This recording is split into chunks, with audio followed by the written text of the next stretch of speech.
So today we're going to be taking from the book chapter, which is based on um, the Carol Adamson 2018 article published in the Clinical Supervisor, looking at supervision in a disaster context. So in this article, Adamson argues that the traditional models of supervision must adapt when applied to disaster settings due to the widespread psychological and systemic impact disasters create. So she also highlights how trauma informed approaches must account for both individual and community level trauma. And so today I want to explore some of the key themes from her article, focusing on the phases of disaster, the supervision shifting role, and the long term impact on both supervisees and supervisors. And then I'm also just connecting it to some New York City stuff. So Adamson's article highlights a critical gap in supervision literature. Disasters fundamentally alter the structure and purpose of clinical supervision. So traditionally, supervision helps professionals reflect on their work, develop skills, and maintain ethical standards. However, disasters disrupt these processes suddenly. And supervisors and supervisees may share the same traumatic reality, making traditional supervision inadequate. The article applies trauma-informed principles to disaster contexts, showing how supervision needs to be adapted during these crisis moments.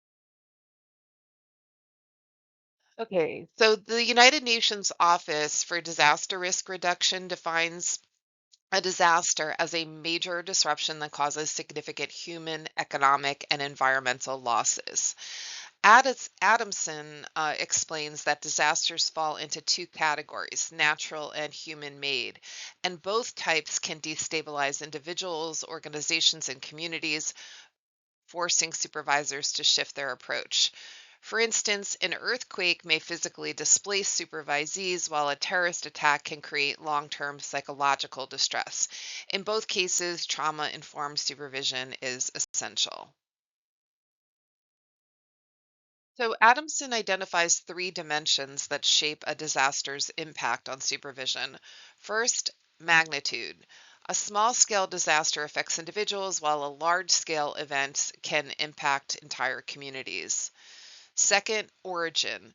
Natural disasters often feel random, while human made disasters can generate anger and blame. Finally, time. Some disasters, like earthquakes, can occur suddenly, while others, like refugee crises, develop over years. So, understanding these factors helps supervisors anticipate trauma responses. Um, Okay, so clearly supervision needs to evolve across phases of a disaster response. So, in the prevention and mitigation phase, supervisors help supervisees build resilience before disasters occur. During preparedness, stress audits and emergency planning ensure that professionals have resources to cope. In the response phase, supervision shifts to immediate crisis management, often through informal check ins rather than structured meetings.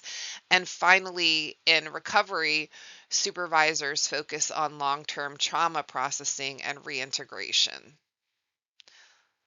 I will say that for myself during the pandemic, being a supervisor at that time, I did actually structure a lot of regular ongoing meetings because I felt we needed some degree of normalcy, but that was a certain kind of disaster.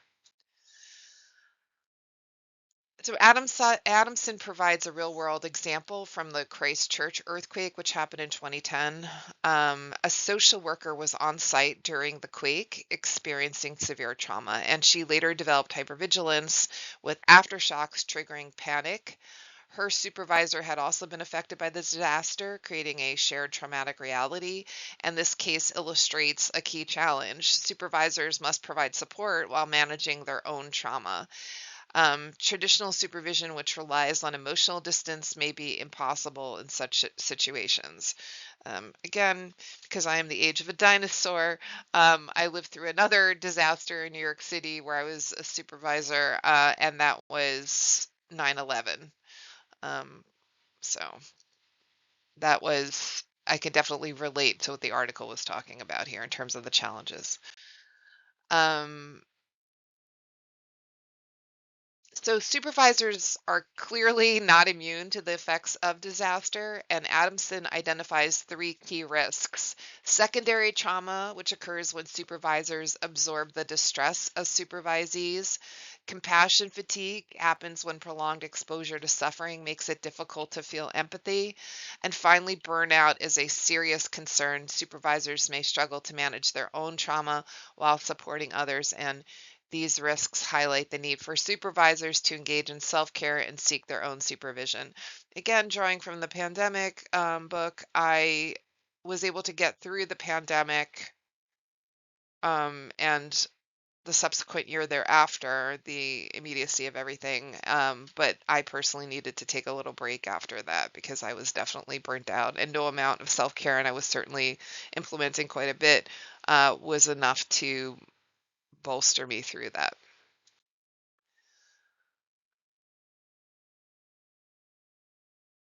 Um, So Adamson outlined several strategies to make supervision more effective in disaster contexts.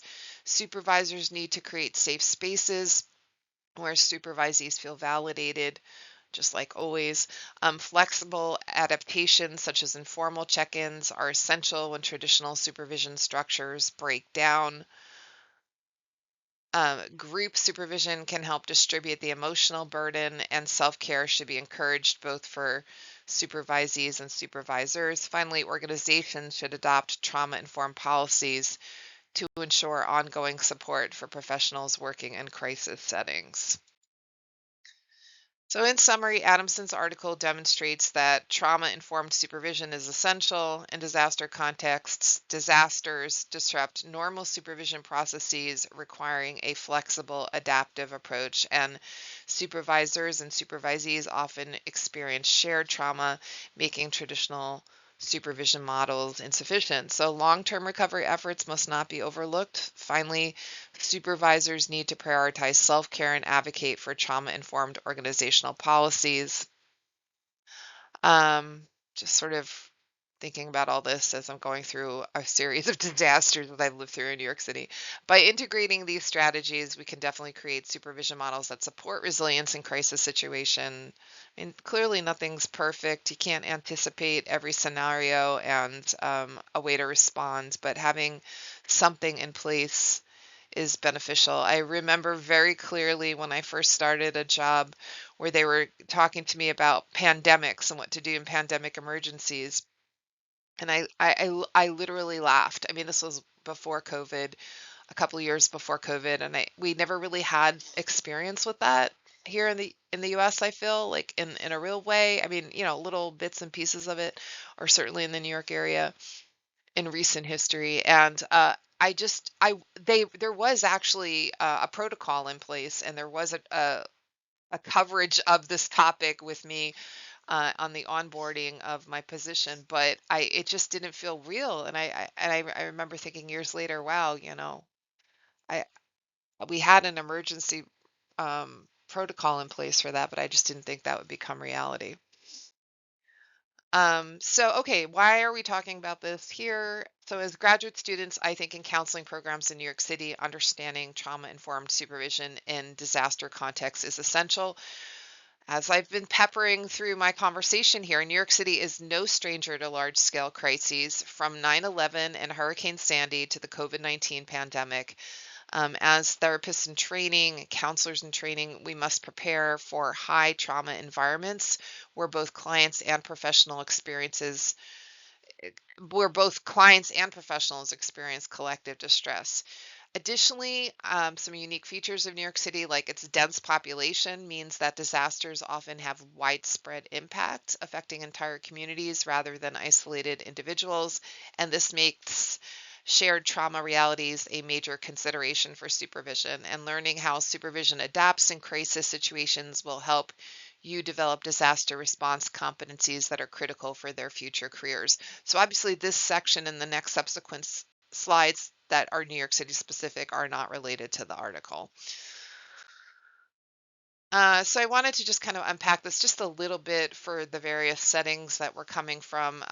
Many of these crossover categories. So, but for school counseling, disaster-informed supervision is particularly relevant because I think New York City public schools often serve as frontline crisis intervention sites. And when disasters occur, school counselors are often among the first professionals students turn to for emotional support. And honestly, I would argue students and the professional community as well. So, super and parents, supervisors must help counselors manage high emotion situations from individual student crises to large scale disasters affecting entire school communities. So, some real world examples, again, not just in New York City, but in New York City, I'm just making the slide about that, include school shootings and incidents of violence where counselors must support students and faculty while processing their own secondary trauma, student deaths by suicide, gun violence, or accidents, which require trauma informed interventions, natural disasters such as hurricanes and flooding, which may disrupt learning environments and create long term emotional distress for students. So, without proper supervision, school counselors may struggle to process their own trauma, leading to burnout and ineffective crisis response. For those of us coming from the mental health lens, trauma-informed supervision is critical because many clients in New York City are trauma survivors, and whether they've experienced natural disasters, terrorism, or systemic violence, clients are bringing high levels of distress into the therapy space. So, supervisors must help mental health clinicians process secondary trauma while maintaining their own professional resilience. So, some examples of disaster-related mental health concerns in New York City: clients with PTSD from 9/11. Many survivors continue to experience trauma symptoms even decades later. I can certainly attest to this. Um, Climate related anxiety and trauma. So, there's rising fears around natural disasters, extreme weather events, and displacement. And um, I just want to say, like this is extremely relevant in New York. Like we just go about our lives, but if you just start to pay attention, like last year they created these special doors for the Midtown Tunnel in case of a major flooding event. I'm just walking the other day on the east side of Manhattan, and there are these new sort of like ginormous like floodgate concrete structures that they're putting in place. There's really like a lot going on in terms of even just natural disasters and planning in New York City, but it's just, we sometimes don't stop and take a look. Um, so also trauma from housing instability and refugee crises. So many New York cities experience trauma due to homelessness, forced displacement, or refugee status, and without adequate supervision, mental health counselors risk compassion fatigue, burnout, and emotional overwhelm. Trauma-informed supervision ensures that you're receiving the support needed to remain effective in what is a high trauma setting for a lot of us. For students in marriage and family therapy, disaster supervision is particularly relevant because disasters don't just impact individuals, they infect, of course, entire families and communities. So, supervisors can help MFT clinicians navigate family systems that are destabilized by disaster related trauma. So, some New York City specific examples like family breakdowns post disaster. So, divorce rates and domestic violence often spike after traumatic events. We definitely saw the DV rates go up, right, during lockdown. Counselors must help families rebuild. Counselors and therapists in this case must help families rebuild trust and stability after disasters. Children experiencing attachment trauma, so natural disasters, refugee displacement, or sudden losses can disrupt secure attachment bonds, leading to long term psychological distress. Again, this has impact with all of the different spheres that we work under in graduate therapy and counseling. There's intergenerational PTSD. So, New York City is home to many families who have inherited trauma, such as Holocaust survivors at this point. That's sort of dwindling, but still multiple generations have connection to that. And of course, their descendants, right? Families affected by 9/11 and war refugees. I've mentioned I'm working in a school building with over 60 students who are coming recently from Ukraine. Supervisors play a key role in helping MFT clinicians balance emotional detachment with empathy while working with families experiencing long term trauma. So, New York City has faced numerous large scale disasters and crises that have significantly shaped mental health needs and supervision structures. I'm just trying to drive home that this is really relevant to us, even though when we think of disasters, we may initially think of other locations.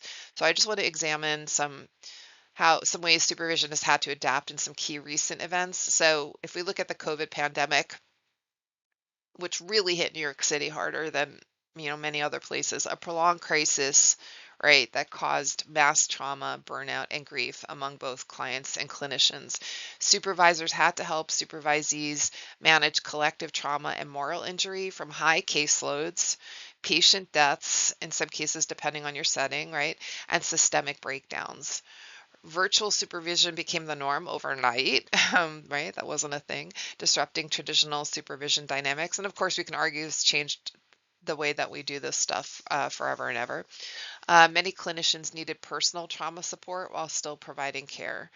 The 9/11 terrorist attacks, I'm talking about the second one, the big one, 2001, was a sudden, large scale traumatic event that led to widespread PTSD among survivors, first responders, and families. Supervision focused on long term trauma processing as mental health providers helped individuals struggling with grief, fear, and survivor's guilt.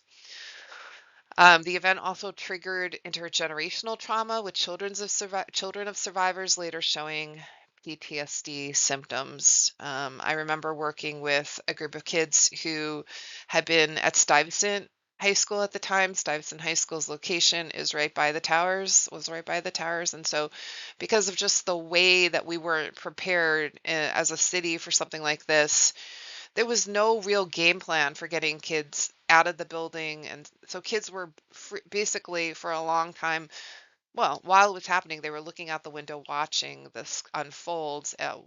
And, many had parents who were working in the towers. Just years later, there was just a lot of processing there that was happening. Um,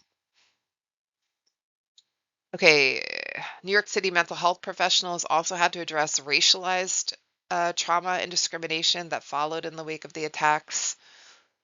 Easy to forget that, but that was very real. Hurricane Sandy, which happened in 2012, which was a major climate disaster that left thousands displaced, financially strained, and traumatized. Supervision adapted to help mental health professionals work with families experiencing housing insecurity and loss. Many supervisees were personally affected, requiring supervisors to manage shared trauma. Group supervision models were implemented in disaster relief settings to support overwhelmed counselors. So, if we look at subway violence in New York City in recent years, again, recent years we've seen a rise, and 100% that's how people are feeling. I don't care what the stats say. Seeing a rise in random subway attacks, contributing what I believe is citywide anxiety about public safety. So events include the Brooklyn subway shootings in 2022, the Times Square shovings, stabbings, and hate crimes targeting vulnerable populations. There's so many to list. So supervision has had to support clinicians treating clients with commuter trauma, fear of public spaces, and PTSD from violent incidents. Some supervisees and supervisors were directly impacted by attacks, reinforcing the need for shared trauma awareness and supervision. And many clinicians working in New York City have observed a rise in hypervigilance and generalized anxiety disorder among their clients due to the unpredictability of public violence. The migrant crisis, which is ongoing, New York City continues to receive, although it's diminished, large waves of asylum seekers and refugees, many of whom have experienced war, persecution, and displacement. We forget about that, right? A lot of times we lump everybody together. Supervision must help clinicians navigate language barriers, cultural trauma, and systemic obstacles in providing mental health care. Many supervisees experience emotional exhaustion and secondary trauma when working with undocumented, legally vulnerable clients who face uncertain futures. And supervisors must ensure that mental health professionals working in crisis shelters and migrant support services receive regular debriefing and burnout prevention strategies. So, why this matters for supervision in New York City counseling programs, graduate counseling programs. So, I think I've made the case, but supervisors need to prepare future counselors, you guys, for crisis intervention in an urban setting that is frequently impacted by disaster. Shared trauma is common in New York City counseling environments, meaning supervision models must be flexible and responsive. Understanding how supervision shifts during disasters will better equip you to manage emerging crises in your careers.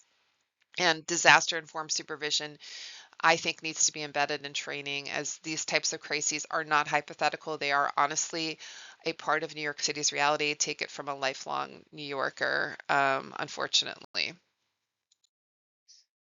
Not unfortunately that I'm a lifelong New Yorker, unfortunate these things happen. Okay, so I just want to set some historical context. New York City's vulnerability to disasters is not a recent development, and historically, its geography, population density, and economic importance have made it a high risk area for crises. So I think understanding past disasters can help us recognize why disaster informed supervision is essential for us today. So, New York City, I've now said this three times, is one of the most densely populated cities in the world, right? With over 8 million residents in just 300 square miles. So this means that any disaster, whether it's a fire, disease, or terrorism, affects far more people at once than in less crowded regions. Of course, the interconnected subway system, high-rise buildings, and global tourism add to the risk of mass casualty events. New York City has experienced some of the deadliest urban fires in U.S. history. We're going way back, but we've got the Great Fire of 1835, which destroyed much of Lower Manhattan due to a lack of fire hydrants and poor emergency planning. The Triangle Shirtwaist Factory in 1911, which was one of the deadliest workplace disasters in history, which killed 146 garment workers, which were mostly immigrant women. And I think these disasters exposed weaknesses in the city's infrastructure and emergency response systems. Then we have epidemics, right, and public health crises. So the city's dense living conditions and high immigrant population have historically contributed to the rapid spread of disease. We have various historical cholera outbreaks in the 1800s, which were from poor sanitation and overcrowding in tenement housing, which led to repeated deadly outbreaks. The Spanish flu, which in some ways was the precursor to understanding the COVID pandemic, which in this case, the Spanish flu happened in 1918. We were hit very hard in New York City. We had a lack of public health measures and overburdened hospitals. Of course, the most recent, which was the COVID-19 pandemic, we became the global epicenter of the virus in early 2020, unfortunately, with hospitals overwhelmed and mass trauma affecting the population. So I think, again, making the case that these crises underscore the importance of mental health services and trauma informed supervision in times of widespread illness. I just want to mention environmental disasters, which I think is a growing threat. New York City is a coastal city, right? We can sometimes forget where we are, but in making it particularly vulnerable to hurricanes, storm surges, and flooding. There was a hurricane in 1938 that was the deadliest hurricane in New York City's history, which caused widespread damage across Long Island and New York City. Some of us were here for Hurricane Sandy in 2012, which is a modern example of New York City's vulnerability. There were over 40 deaths, billions in damages, and mass displacement. There's extreme heat and air pollution. So New York City has seen heat waves that disproportionately affect vulnerable populations in low-income neighborhoods. And with climate change, the frequency of extreme weather events will continue to rise, making disaster-informed supervision an ongoing necessity. Unfortunately, terrorism and violence is an ongoing security concern. Going way back to 1920, there was the Wall Street bombing, which was an early example of terrorism in New York City, killing 38 people and wounding hundreds. There was the 9/11 attack in 2001, but there was one that predated that. But anyway, again, of the towers, but we don't need to go into that. But the 2001 was, of course, the deadliest terrorist attack in U.S. history, killing nearly 3,000 people and leaving long-term psychological trauma for survivors, first responders, and New York City residents. Over the past decade, New York City has seen increased incidents of mass shootings, hate crimes, and subway attacks, furthering the need for mental health professionals trained in trauma-informed crisis response. So, some key takeaways for counseling supervision in New York City. Uh, from a lifelong New Yorker, New York City's historical disasters, I think, reveal patterns of vulnerability that still exist today. Um, I I went to the Tenement Museum about a week or so ago, and I was looking at this device that was like a hand warmer for someone who had lived in one of the apartments back in the 1800s and who was a carriage driver. And I thought, yeah, on the one hand, this is like an interesting artifact of historical significance, and someone could just clearly say that doesn't relate to right now. But I couldn't help that against the juxtaposition of the image that I had of people who are food delivery service people on these bikes. And like maybe a month ago or something, I saw this kind of ingenious, but sort of sad commentary that this person who was riding a bike had created for himself that was almost like plastic bags with like like fur within it, like faux fur, just to keep his hands warm while he was riding his bike. So I thought, that's not really uh so I mean a lot of what I see historically in terms of how certain immigration processes happened in old New York, I actually think we could map onto certain living conditions today. I just think that we don't pay attention to it sometimes in the same way. Um, okay, so understanding historical disaster trends, I think, can help mental health professionals anticipate the future needs of New York City communities. And so I think you need to be prepared not just for large scale crises. It's not, as a theoretical concept, it's not a theoretical exercise. It's really a practical necessity for those working in New York. Okay, another rabbit hole that I fell down when preparing this was some recent articles that I've read about involuntary, just like mental health in New York City and what's the best way forward with people feeling like there's an increased number of mentally ill people on the streets, and um, should they be involuntarily admitted into psychiatric programs? Is that the less cruel of option in terms of choices? But so anyway, when I added this slide, I was thinking about what I've read there. So I think I've made the case for how disasters shift supervision models, and New York City's, I think, current mental health crisis can also be understood as a disaster in its own right. So I think while traditional disasters like hurricanes or terrorist attacks are sudden events, the escalating mental health crisis on New York City streets and subways I see as a slow burning disaster. So I mean, it's just my opinion. So chronic mental health crises as a slow burner disaster, I think that if we're connecting it to the article, Adamson describes disaster events as events that destabilize systems, create trauma, and require an emergency response. So I think New York City's mental health system is completely overwhelmed with hospitals and shelters and outreach teams functioning in crisis mode daily. A recent poll showed that nearly 90% of voters in New York City s- support involuntary commitment expansions. And I think that highlights how the public sees the crisis as urgent. Um, the chapter highlights how supervisors and supervisees may both be experiencing the same disaster. In New York City, clinicians commute on the same subways, walk the same streets, and see the same crisis unfold as their clients. And many mental health workers report personal encounters with individuals in psychiatric distress, blurring some professional and personal trauma experiences.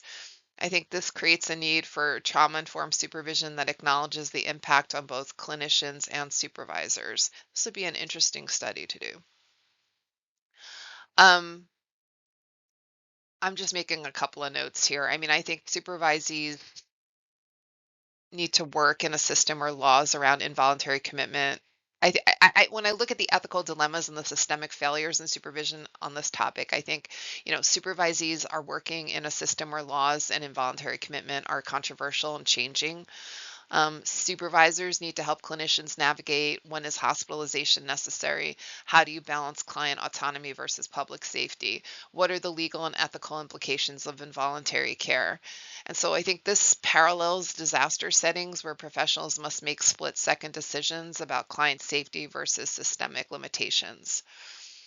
The disaster chapter highlights how prolonged exposure to crisis environments leads to burnout. So I think many New York City-based clinicians work with high need, high trauma populations and emergency shelters, ERs, and crisis response teams.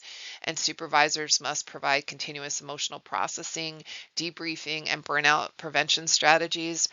Without proper trauma-informed supervision, clinicians risk becoming desensitized or overwhelmed or emotionally detached, all of which we've discussed before and we know can impact quality of care.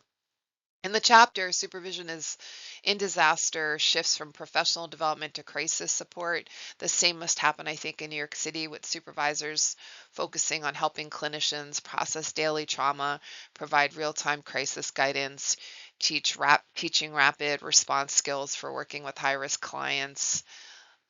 That's story for another day. Remind me sometime to go into that.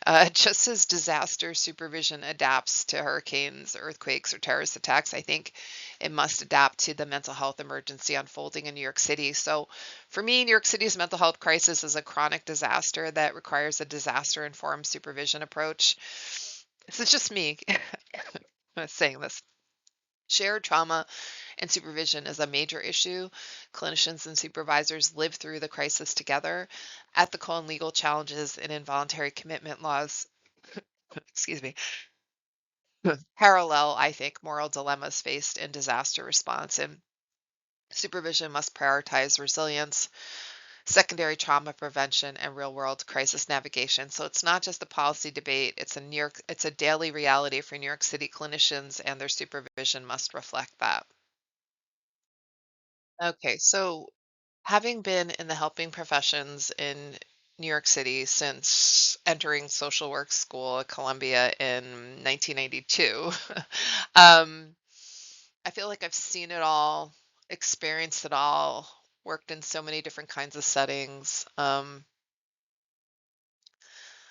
don't think I've become desensitized to it. I certainly feel it, but I've found a way. I guess I would say at the end of the day, these things that I'm talking about are, I would say, survival tactics. So that's what I want to say about that. They're not just in New York City, they're all survival tactics. Um, so I think that supervision in high stress environments, which I would say New York is, requires ongoing support, training, and access to resources. These are just a very small amount of resources to take a look at, including some resources for training, self-care, and